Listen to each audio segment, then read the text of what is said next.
Hi everybody. I would like to introduce you to the two puppies we have in the house. There's Raven and there's Tater, and they're really hungry. So we are going to work on a spoiled puppy stew. And we got lots of ingredients laid out, and so we're going to take you with us and make this up. This is going to be quite a bit to put up in the freezer.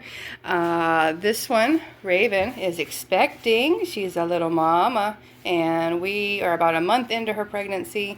So we're going to take you along with us and get started on our stew. So I'm going to start by getting up here, and we're going to start peeling the squash and sweet potatoes, and I'll be back with you.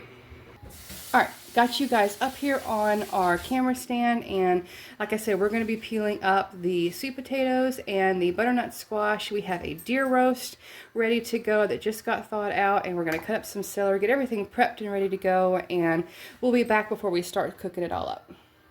All right, and we're back. We have been working on getting carrots chopped, celery chopped. So we've got a bowl here that is full of carrots and lots of celery.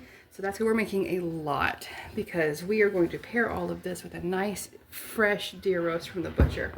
So we've got a full bowl of carrots and celery chopped. This right here is some butternut squash that we got from a local farm. We grabbed some sweet potatoes from the store, and we've got a really beautiful deer roast, and I am excited to get this in. We also got a few seasonings that are healthy for our puppies, and we also got a small bowl of spinach. Now keep in mind, this is going to be several servings. You do also need to keep in mind that spinach needs to be given in moderation. And yeah, so we're going to get all this put together. We're going to go ahead and start cutting up into the meat and start getting this cooking on the stove. I cannot wait to see how this turns out. I would like to take a moment to say how beautifully colored this is.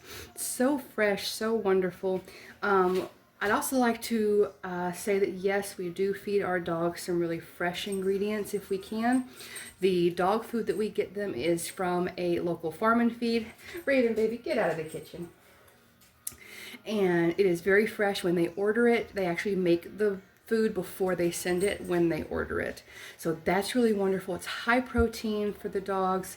They are a bigger breed, especially Tater. He's only 8 months old, and you guys saw him at the beginning of the video. He's already taller than Raven is, and I have no clue what all he has in him. But we really want to feed them some fresh ingredients, especially with her expecting. This is actually the first dog I've ever had that's going to be giving birth to a litter. Before you come at me about breeding dogs, don't. We tried really hard to get her fixed, and the night before she was supposed to get fixed after a long wait, we were told that they don't take 50-pound dogs or over. And so we had to start over at a new vet, and they wouldn't even be able to see us until December. And it is the 20th of November, right? No, it's the 21st of November.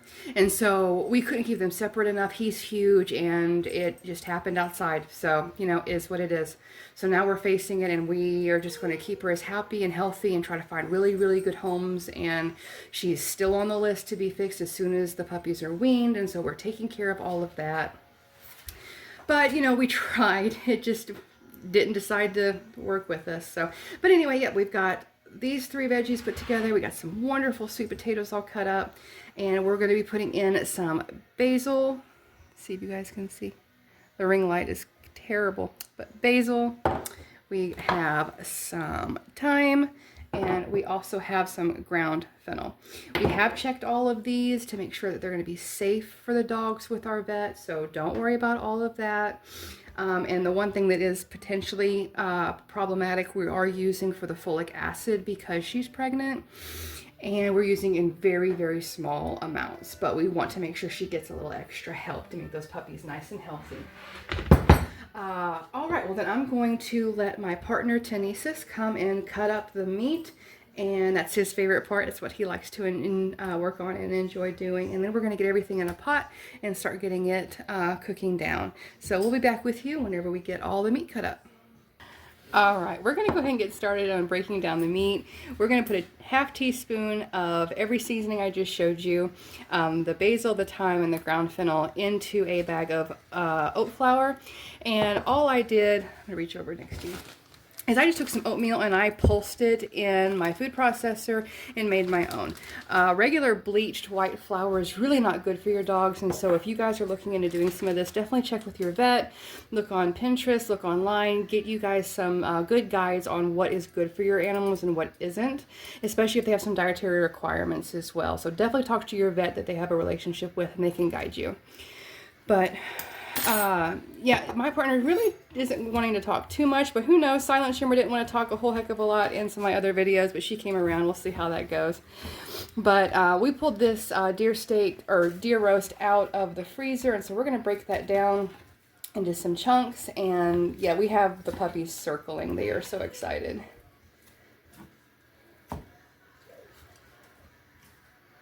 But you definitely want a big, nice, sharp knife whenever you're cutting into these, and leave some good chunks where they can have some wonderful meat. And we're going to get this processed and broke down, and we'll be back when we start getting things into a pot. All right, we're going to be putting some olive oil in a big pot. We got all the meat cubed up, and we're going to show off the process of getting this started.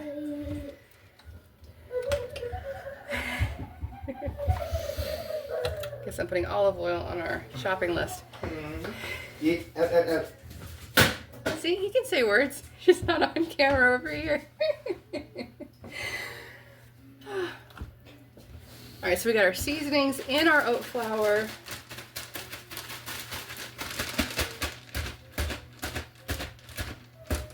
Let me get my coffee. Alright.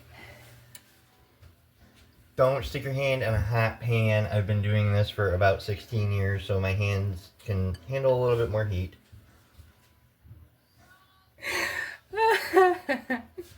He said, I'm not going to say anything on camera. You do all the voicing. You do all the talking. I'm not going to say anything. You just do you. I'm like, okay, that didn't take long.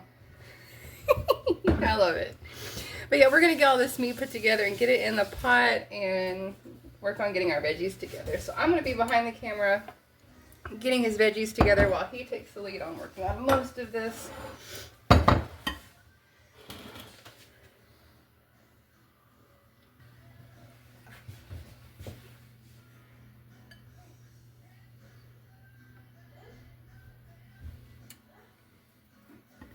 It's funny, the first thing I want to do is put onions and garlic in that, but you really got to be careful what all you give to your dogs, because those are really not good for them. Onions and garlic are really, really bad for dogs, so if you've been giving your dogs pizza crust, any of that stuff, and I know a lot of us think, you know, it's a dog, it can't do any harm. It can cause cancers, other digestive problems, so the whole garlic and onion family, yes, you definitely want to keep away from your pets.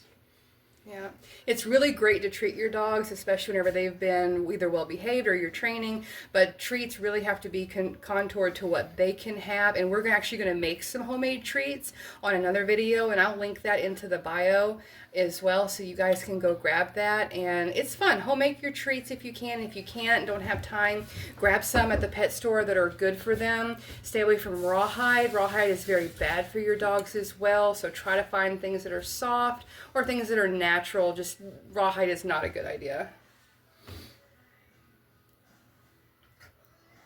All right, our oil's heated up pretty well, and I went ahead and pulled a couple really, really cute basil leaves off of my basil plant.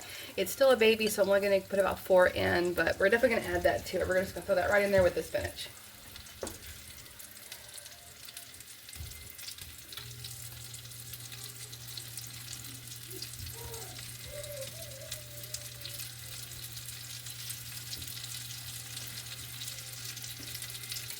Never made an oatmeal roux before. This is going to be interesting.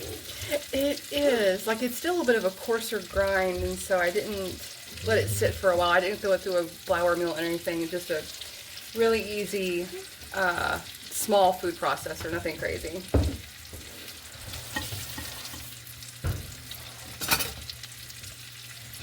No, we're going to do this in a couple of steps. We're going to brown this all up and then...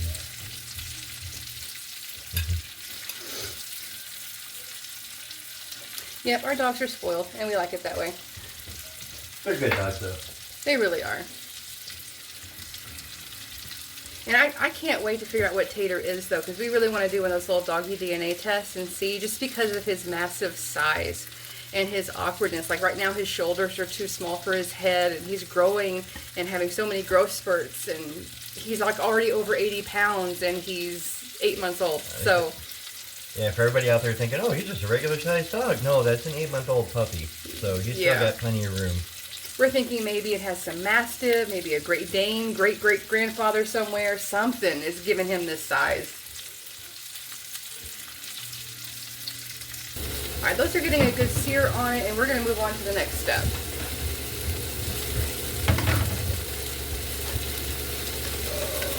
Let me get my plate together here.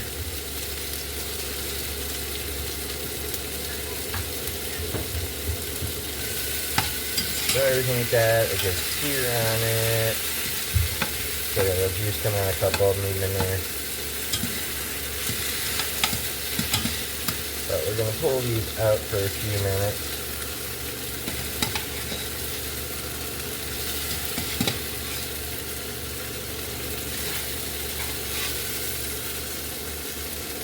Oh, nice, pink meat.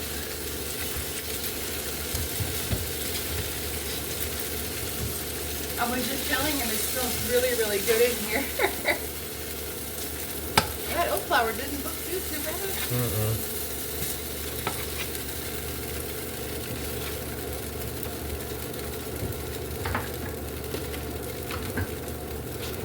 I need water.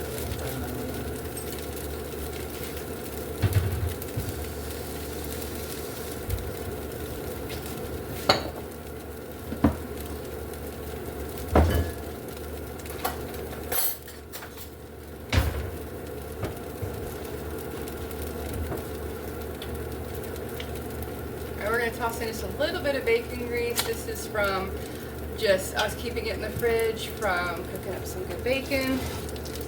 That grease is really good for their coat and really good to help with digestive stuff. Basically, we're just going to try and wilt down, or whatever you want to call it, the veggies. The potatoes are kind of hard. We're not going to leave it in here to boil all night. We're going to try and get a nice brown on everything. Cut the cooking time down a little bit.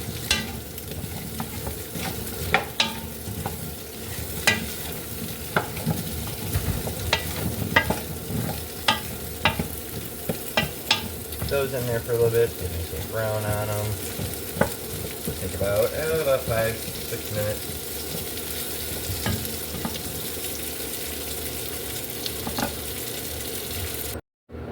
All right, we've got the sweet potatoes nice and seared off and tender for the most part. Now we're going to add our carrots and celery and butternut squash.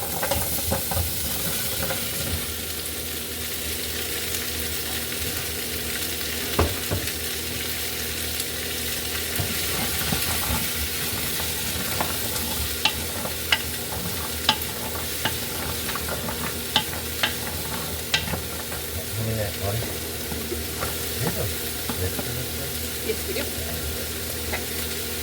So we're going to put about a half cup, 3/4 cup of water in here. And put a lid on it. And it's going to help wilt this for us, get it nice and good. It's going to get all that flavor in there. Give it about another 5-6 minutes. Should be good. Alrighty, those have been simmering for about 5 to 6 minutes. We're going to add the sweet potatoes back to that.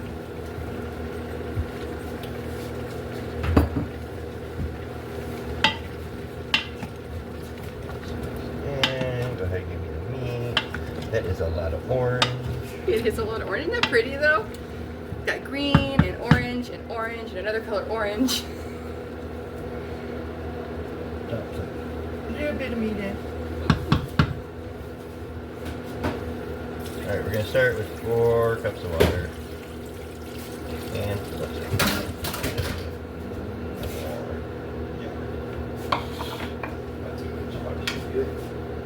I'm going to rinse off your tongues here a little bit. They still have some of that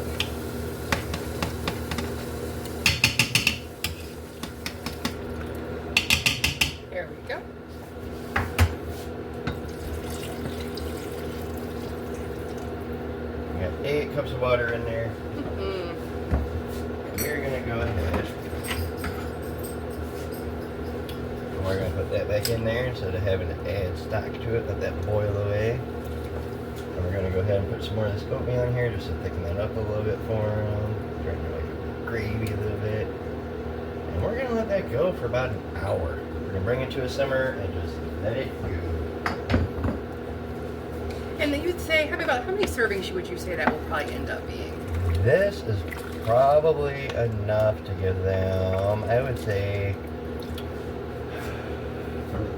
say it would give them each a meal a day for a week.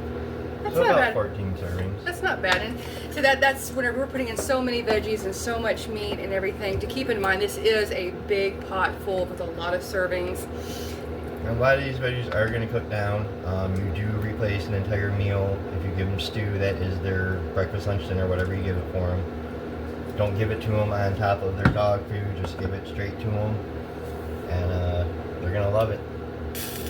And don't forget, we didn't forget the spinach and the little baby pieces of basil. We're probably going to put that down at the very end. So we are going to get this covered up, and we're going to be back with you guys here in about an hour after it's cooked down in pork tender, and we will see you then. All right, and we are back. All of the veggies are nice and soft and ready to go. This is still very, very warm. It's not hot, but it's very warm from being on the stove. You can see a little bit of the smoke. And what we're going to do now is we're just going to toss this in. Like I said, this is a small handful of spinach. I would say maybe 3/4 of a cup for this whole thing. Now remember, we did say it's going to be about 14 servings or so. So we've got a couple pieces of baby basil leaves and a handful of spinach. So we're just going to toss that in and let that wilt just with the heat of the broth that's here. And that's all we're going to do, and that's going to be it. I don't know about you all, but this is actually really pretty. It smells really good. This is one of those dog foods and dog meals you can make that doesn't stink up your house, where it's not something that you don't want to smell. It's really, really pretty. We're just going to let this sit here and wilt down a little bit. Mix that in. Get that nice pushed in there. And it's just gorgeous, and it's perfect for the winter time. It's given them something warm in their bellies, something different, something really nutritious and healthy. And we're going to get their bowls filled up, and they're going to have a really good dinner tonight. And I hope you follow along with this series in spoiling our puppies, and I can't wait to show you guys. We got some stuff coming in for Raven with her new puppies coming and on the way, and I can't wait to share all that with you and our journey. And if you want to, why don't you guys in our comments put down any dog recipes that you guys have done in the past that you want to share. We are always looking for more ideas. And stay tuned. We're going to be getting an x-ray of Raven and see how many puppies she's going to have. So it's got some fun stuff coming up. So we'll see you next time. Bye.